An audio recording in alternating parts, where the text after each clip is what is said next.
ఒక్కసారి అమ్మాయి కనుక నీకు అంగం చిన్నగా ఉంది అని ఏ మగ వ్యక్తితో అన్నా వాడికి పిచ్చి లేసినంత పని అయిపోతుంది. నేను డాక్టర్గా ఎంతసేపు వాళ్ళకి ఎక్స్ప్లెయిన్ చేసినా వాడికి ఆ అమ్మాయి చెప్పిందే మనసులో ఉండిపోతూ ఉంటుంది.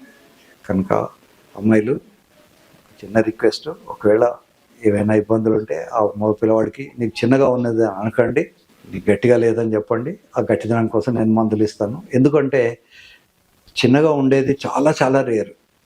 ఇప్పుడు గుమ్మడికాయకి గుమ్మడికాయ ఉడుతుంది, పొట్లకాయకి పొట్లకాయనే ఉడుతుంది. మీ పర్టికులర్ పార్ట్నర్ తాత సెక్స్ చేస్తేనే పర్టికులర్ పార్ట్నర్ తండ్రి వచ్చాడు, ఆ తండ్రి సెక్స్ చేస్తేనే ఇతను వచ్చాడు.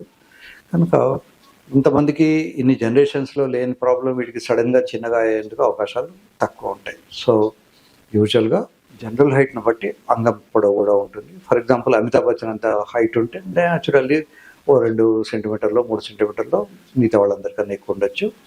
మన తెలుగు రాష్ట్రాల్లో యావరేజ్ 9 నుంచి 10 సెంటీమీటర్ల కన్నా ఎక్కువ ఉండదు, అంటే 3 to 4 ఇంచెస్.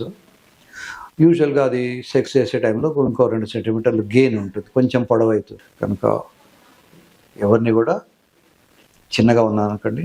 నాకు 40 ఏళ్ల సర్వీస్లో నేను చూసిన ఇన్ఫంటైల్ పెనిస్ 2-3 కేసుల కన్నా ఎక్కువ లేవు. కనుక